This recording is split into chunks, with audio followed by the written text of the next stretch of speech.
এটা এতটাই মজার যে চিংড়ির সাথে যে গ্রেভি থাকবে সেই গ্রেভিটা দিয়েও অনেকটা ভাত শেষ হয়ে যাবে, এতটাই মজার। রেসিপিটা কেউ দেখতে চাইলে আমার চ্যানেলের সঙ্গে থাকুন। নমস্কার বন্ধুরা, কেমন আছেন সবাই? আশা করি সবাই ভালো আছেন, সুস্থ আছেন আর নিরাপদে আছেন। আমিও আছি বেশ। প্রতিদিনের মতন আজকেও চলে আসলাম নতুন একটা রেসিপি সঙ্গে নিয়ে। আশা করি আমার সকল বন্ধুরা আমার সঙ্গে থাকবেন। আজকে কি রেসিপি এনেছি বন্ধুরা, নিশ্চয়ই আমার থাম্বনেল দেখে আপনারা সবাই জানেন।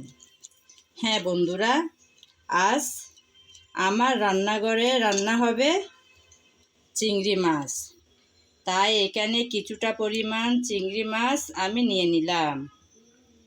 এখন মাছগুলো পরিষ্কার করে ধুয়ে তারপর চলে আসব আপনাদের মাঝে।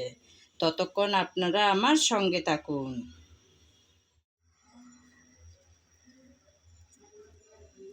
আজকে সকালবেলা গিয়েছিলাম বাজারে, তখন চিংড়িগুলো দেখেছিলাম একদম ফ্রেশ ছিল, তাই নিয়ে আসছি। আমার শাশুড়ি মাও কিন্তু ভীষণ পছন্দ করে চিংড়ি মাছ, ইলিশ মাছ। আবার আমার ছেলেও কিন্তু ভীষণ পছন্দ করে থাকে চিংড়ি। যদিও বা আমার ছেলে কোনো ধরনের মাছ পছন্দ করে না, তবে চিংড়িটা থাকলে অবশ্যই খেয়ে থাকে। তো আমি এখন ভালোভাবে পরিষ্কার করে চিংড়িগুলো তারপর রেডি করে নিয়ে আসবো আপনাদের সামনে।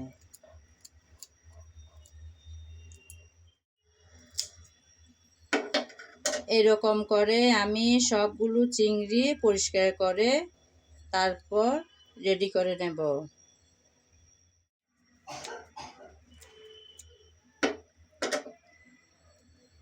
এদিকে একটা শিরা থাকে, সেটাও নিয়ে নিলাম। মাছগুলো সব পরিষ্কার করে কেটে ধুয়ে নিলাম। এখন চলে যাব রান্নায়। চিংড়ি রান্নার আগে আমি ভেজে নেব, তাই প্রথমে কিছুটা পরিমাণ হলুদ আর লবণ মেখে নেব।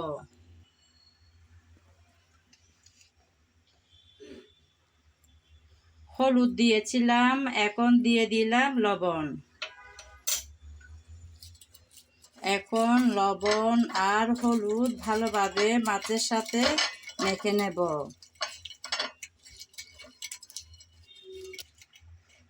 আমি তো রান্নার আগে একটু ভেজে নিচ্ছি। যারা ভাজা পছন্দ করেন না তারা না ভেজেও রান্না করতে পারেন, তবে ভেজে রান্না করলে স্বাদ ভালোই হয়। ভাজার জন্য চুলায় আমি একটা প্যান বসিয়েছিলাম। প্যান গরম হয়ে যাওয়ার পর দিয়ে দিলাম পরিমাণ মতো তেল। তেল হালকা গরম হয়ে আসছে, এখন দিয়ে দেব চিংড়ি।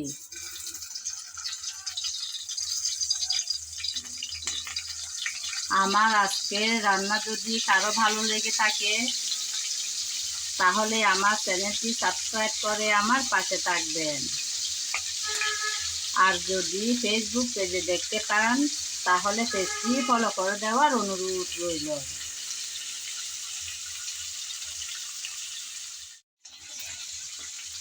উল্টিয়ে পাল্টিয়ে 3-4 মিনিটের মতন ভেজে নিলেই হয়ে যাবে। আপনারা তো নিশ্চয়ই জানেন চিংড়ি ভাজতে কিন্তু খুব বেশি সময় লাগে না। বেশি সময় ধরে ভাজলে চিংড়ি কিন্তু শক্ত শক্ত হয়ে আসে, তাই হালকা করে ভাজলেই জুসি ভাবটা ভালো থাকে। আমিও তাই হালকা করে ভেজে নেব।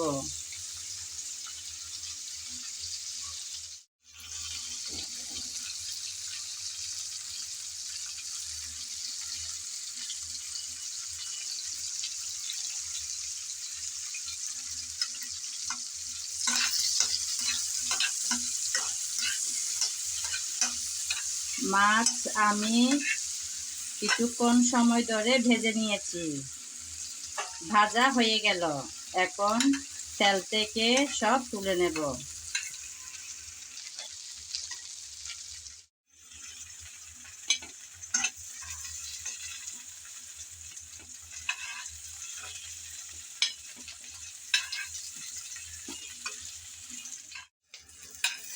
একটা একটা করে সবগুলো চিংড়ি আমি ভেজে তুলে নিলাম। এখন চলে যাব রান্নাতে। আজকের রান্নাটা করব আমি চিংড়ি ভাজার তেলে। তাই চিংড়ি মাছ তুলে নিয়ে যে তেল ছিল সেই তেলের মধ্যে দিয়ে দেব পেঁয়াজ কুচি। আপনাদের যদি এরকম ভালো না লাগে তাহলে নতুন করে আবার তেল বসিয়ে রান্নাটা করতে পারেন।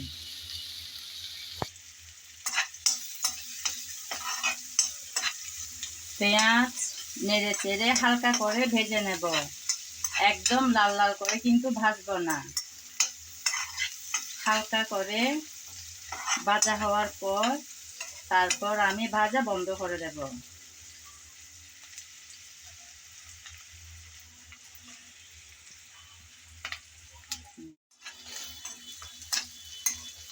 নেড়ে চেড়ে পেঁয়াজ হালকা ব্রাউন করে ভেজে নিলাম।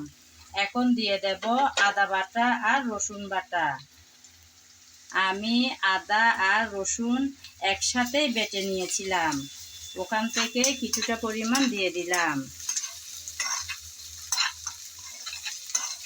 আদা রসুন ভালোভাবে ভেজে নিতে হবে যাতে কাঁচা গন্ধটা চলে যায়। কিছুক্ষণ সময় ধরে আমি আদা রসুন বাটা ভেজে নিলাম। এখন দিয়ে দেব হলুদ, তারপর মরিচ। ঝালটা যে যেমন খেতে পছন্দ করেন সেরকম দেবেন, তবে আজকের রেসিপিটা একটু ঝাল ঝাল হলে ভালো লাগে, তাই আমি আমার পরিমাণ মতো মরিচটা ব্যবহার করলাম। এখন দিলাম জিরা ধনিয়া গরম মশলা একসাথে গুঁড়ো করা পাউডার, তারপর স্বাদ মতো লবণ, যেটা ছাড়া রান্না একদম অসম্পূর্ণ। সব মশলা দেওয়ার পর নেড়ে চেড়ে ভালোভাবে কষিয়ে নিতে হবে। মশলা যাতে পুড়ে না যায় সামান্য পানি দিয়ে দেব। আমি মশলা বাটার বাটিটা ধুয়ে কিছুটা পরিমাণ পানি দিলাম। এখন নেড়ে চেড়ে ভালোভাবে কষিয়ে নিতে হবে।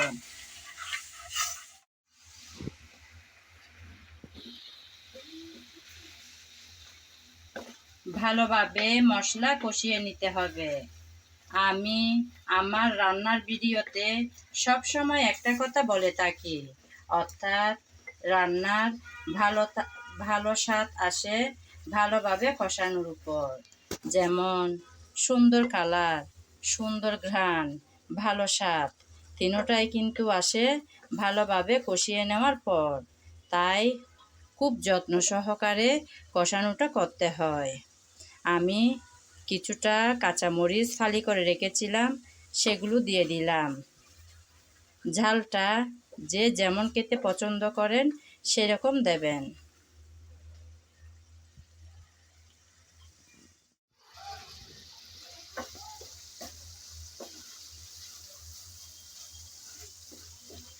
কিছুক্ষণ সময় ধরে নেড়ে চেড়ে আমি মশলা ভালোভাবে কষিয়ে নিলাম।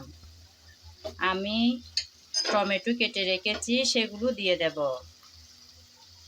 টমেটো দিয়ে আবারও একটু নেড়ে চেড়ে ভালোভাবে কষিয়ে নিতে হবে, যাতে টমেটোটাও ভালোভাবে কষিয়ে নরম হয়ে আসে।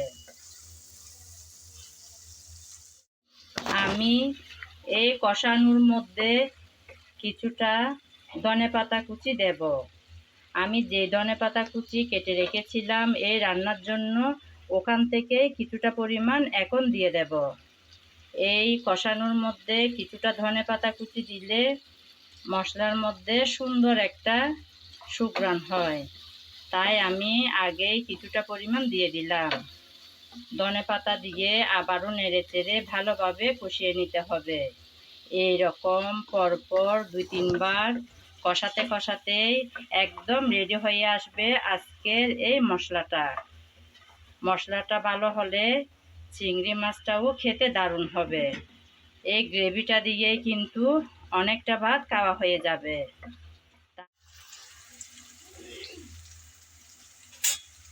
ভালোভাবে আমি মশলা কষিয়ে নিয়েছি। এখন দিয়ে দেব আগে থেকে ভেজে রাখা চিংড়িগুলো।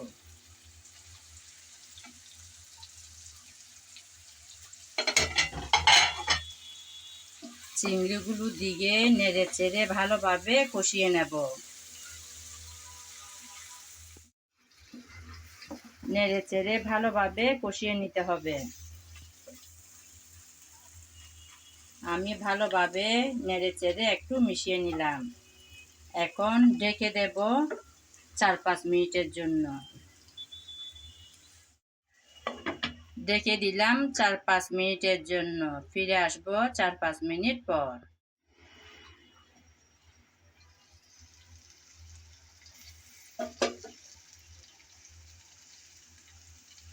এই যে বন্ধুরা, চিংড়ি কিন্তু ভালোভাবে কষানো হয়ে গেল। দেখুন বন্ধুরা, চিংড়ি আর মশলার গা থেকে কিন্তু তেল আলাদা হয়ে আসলো। এতে বোঝা যায় ভালোভাবে কষানোটা হয়ে গেল। তাই এখন আমি আবারও উল্টিয়ে পাল্টিয়ে ভালোভাবে মিশিয়ে নিচ্ছি। আমি তো সব সময় বলে থাকি, কষানোর উপরে কিন্তু তরকারির ভালো স্বাদটা আসে। কষানো তো হয়ে গেল। এখন দিয়ে দেব একদম সামান্য পরিমাণ পানি। শুধু কাঠিটা ধুয়ে একটু করে পানি দিলাম। পানিটা দিয়ে আবারও একটু হালকা হাতে নেড়েচেড়ে মিশিয়ে নেব। এটা কিন্তু বেশি ঝোল হবে না, গায়ে গায়ে গামাখা একটু থাকবে গ্রেভিটা, সেভাবেই আমি নামাবো। তাই হালকা করে একটু কাঠিটা ধুয়ে পানি দিলাম। এখন আবারও ঢেকে রান্না করে নেব 4-5 মিনিট। ফিরে আসবো 4-5 মিনিট পর।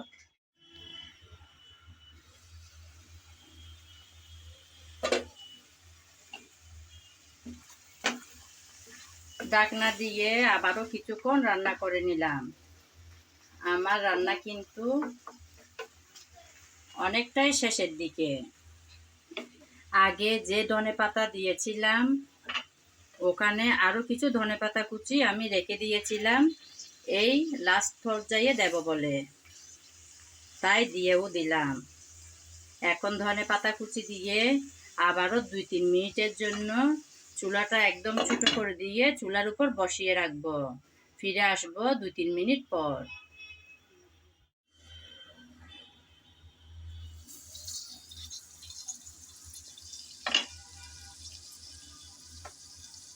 এই যে বন্ধুরা, একদম রেডি আমার আজকের রেসিপিটা। এই রেসিপি যদি কারো ভালো লেগে থাকে তাহলে একবার হলেও ট্রাই করে দেখতে পারেন বন্ধুরা, ভীষণ মজার কিন্তু। চিংড়ি মাছের সাথে যে গ্রেভি থাকবে সেই গ্রেভি দিয়েও অনেকটা ভাত শেষ হয়ে যাবে, এতটাই মজার সেই গ্রেভিটা। এতক্ষণ যারা আমার সঙ্গে ছিলেন, আমার ভিডিও জুড়ে ছিলেন, তাদেরকে জানাই অসংখ্য অসংখ্য ভালোবাসা। আগামী ভিডিও দেখার আমন্ত্রণ জানিয়ে আজ এখানেই বিদায় নিলাম। সবাই ভালো থাকবেন, সুস্থ থাকবেন আর নিরাপদে থাকবেন।